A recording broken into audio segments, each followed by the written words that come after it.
menantu dari Taipan Korea. Ke toko pakaian untuk beli, tidak perlu dicoba dulu. Ibu mertua suruh dia pilih berapa set, ayah mertuanya akan membayar. Menantu perempuan itu segera bangkit dan mengambil semua pakaian di sebelahnya. Beritahu staf untuk mengemas semuanya untuk dia. Membuat staf toko saling memandang dengan bingung. Tapi saat melihat cincin berlian besar di jarinya, sikap pelayanan segera berubah dan mengatakan bahwa sambil menunggu akan ada kue. Yona berkata dengan arogan, dia tidak sembarangan makan di luar. Suasana orang punya uang benar-benar berbeda. Ibu mertuanya menyuruhnya untuk tidak berbicara seperti itu. Menantu langsung menjawab, apa yang saya katakan, saya masih perlu melihat wajah orang lain. Begitu berjalan keluar pintu, seseorang berlari untuk meminta sumbangan.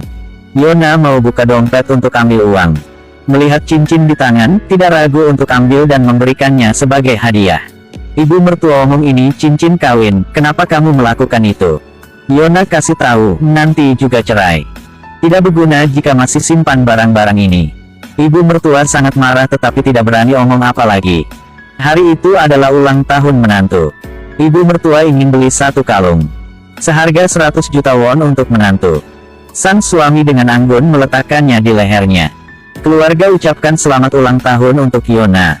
Tetapi muka dia masih dingin tanpa emosi. Sama sekali mengabaikan keluarga suami. Ayah mertua memanggil seseorang untuk mengeluarkan menu. Berikan menantu perempuan untuk dipesan. Yona tidak melihat dan berkata batal saja. Menyebabkan ayah mertua kehilangan muka. Ibu ingin mengajarinya. Jangan berbicara dengan ayah mertuamu seperti itu. Tapi Yona juga tidak mendengarkan. Dia bilang dia ingin bercerai. Ayah mertua tidak mengerti dan tanya alasannya apa. Tiba-tiba Yora marah dan omong. Aku mohon ayah maafkan aku. Aku tidak ingin duduk di sini dan menjadi boneka yang dikendalikan. Sekarang aku sangat tertekan sehingga aku tidak bisa bernapas. Suaminya menasehati dia. Siapa yang berharap Yona menjadi lebih membenci suaminya? Hanya demi dua keluarga, harus hidup seperti itu. Setiap kali kamu mencoba untuk menyenangkan aku merasa lebih mual. Lalu Yona mengambil kalung itu dan melemparkannya ke tanah. Tidak penyesalan dengan kalung 100 juta ini. Ayah mertua marah dan memarahi anaknya.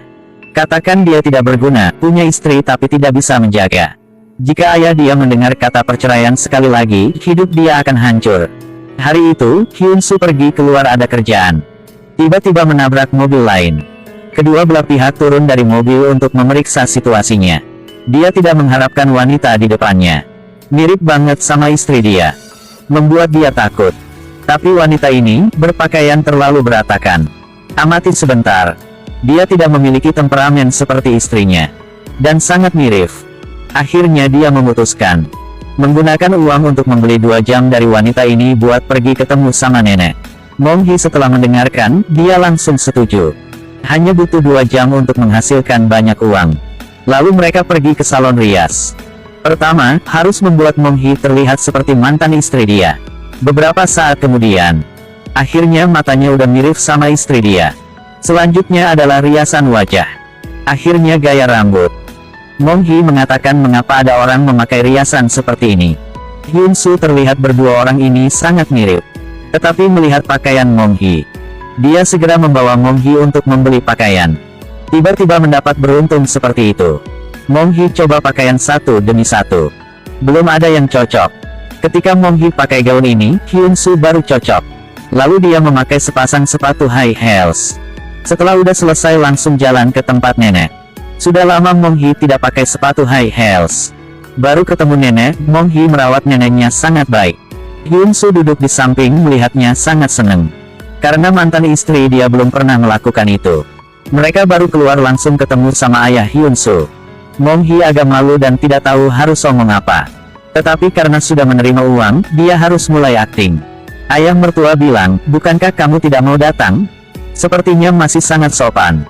Tidak menyangka Mong Hee minta maaf kepada ayah mertua. Membuat ayah sangat terkejut. Saat keluar juga membungkuk dengan sopan. Ayah mertua berpikir atau hari ini menantu salah minum obat. Tidak pernah seperti ini biasanya.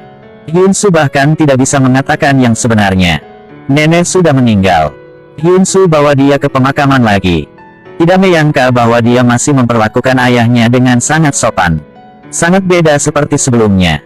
Ayah mengira Hyun Soo telah berhasil untuk mengajari istrinya. Lalu dengan senang hati mengatakan seharusnya seperti itu sejak lama. Tidak lagi terlihat sombong seperti sebelumnya. Ibu mertua melihat menantu sedang membersihkan sisa makanan di meja. Lalu berkata dia tidak perlu melakukannya. Itu diurus oleh orang lain. Kerabat terlihat sangat bahagia. Melihat menantu kamu tidak mirip seperti di korannya. Ketika ayah mertua keluar, sangat senang ketika melihatnya. Berhasil selamatkan wajah keluarga ini. Hyun Soo keluar langsung lihat Mong Hee sedang beres di meja. Lalu masukin makanan sisanya ke mulut. Langsung terkejut, ada gak yang seperti itu. Mong Hee duduk di samping peti mati dan menangis. Kejutkan juga adik suaminya. Saudara lain yang menghadiri pemakaman juga merasa aneh. Ketika mertuanya melihat Mong Hee menangis, mereka merasa sangat bingung. Karena dari dulu, tidak pernah seperti ini. Tapi semua orang senang melihat perubahan baik ini. Hyun Soo takut ketahuan jadi dia mengeluarkan Mong Hee dari sana. Awalnya Mong Hee hanya seorang gadis miskin. Saat dewasa punya wajah sangat mirip dengan istri Hyun Soo. Dia berikan kepada Mong Hee 100 juta won untuk lanjutin pura-pura menjadi istri dia. Hari itu keluarga Hyun Soo mengatur sebuah pesta. Ayah suruh Hyun Soo harus bawa istri ikut juga. Hyun Soo tidak ada pilihan lain, terpaksa untuk mencari Mong Hee lagi. Dan omong jika dia ingin ajak Mong Hee ikut ke pesta. Harus berbohong ke keluarga dia terlebih dahulu baru pikir lagi untuk kedepannya. Dia menyuruh Mong Hee untuk menjadi sombong, dull. Wajah dingin tidak perlu sopan. Lebih baik membuat orang lain marah. Mong Hee omong tidak apa-apa, dia bisa melakukan yang ini. Hyun Soo tidak punya pilihan selain menggelengkan kepalanya. Lalu katakan padanya untuk mencoba menunjukkan sikap yang membuat orang membencinya. Tapi hasilnya seperti ini. Hyun Soo melihat itu hanya bisa diam saja. Melihat Mong Hee seperti preman. Semua orang sedang makan. Hyun Soo karena takut akan mengungkapkan semuanya. Ambil beberapa potong daging dan taruh di piringnya Mong Hee. Tetapi biasanya mantan istri tidak suka makan di luar. Perut udah sangat lapar. Mong Hee juga tidak berani makan. Ketika Hyun Soo keluar untuk menjawab telepon. Ketika Hyun Soo kembali, dia dengan cepat pergi. Seperti leluconnya. Mong Hee melihat adik ipar adalah orang yang pernah dia benci sebelumnya. Ternyata dulu adik ipar adalah orang jahat. Selalu mengejek Mong Hee karena miskin. Dia memutuskan untuk mengambil keuntungan dari status kakak iparnya untuk balas dendamnya. Sengaja berbicara tentang kehidupan adik iparnya sebelumnya di depan ayah mertuanya. Sebelum adik ipar menikah. Sepertinya kehidupan tidak baik, hanya ingin mencari orang kaya untuk dikawin. Lalu berbalik dan katakan padanya. Aku salah omongkan adik ipar. Membuat dia bangun dan tidak omong apa-apa. Karena dia tidak tahu identitas sebenarnya punya Mong Hee. Hari itu Mong Hee ke spa. Lalu make up menjadi lebih cantik. Mengenakan gaun merah, lalu bergabung dengan pesta elit. Melihat banyak orang di sekitar adik ipar. Ibu mertua setiap pesta adik ipar adalah pusat perhatian. Mong Hee memutuskan untuk tidak memberikan dia kesenangan. Hanya beberapa ceritanya. Membuat semua orang senang. Adik ipar melihat semua orang mengelilingi kakak iparnya. Dalam hati sangat marah. Karena tidak ini. Membuat ayah Hyun Soo memiliki lebih banyak perasaan untuk dia. Tetapi adik dia jelas tidak senang sama sekali. Melihat ayah mulai menghormati kakaknya. Ibu tiri juga mulai cari masalah. Suruh menantu cari kesalahan punya mereka. Film berakhir di sini, sampai jumpa di episode berikutnya.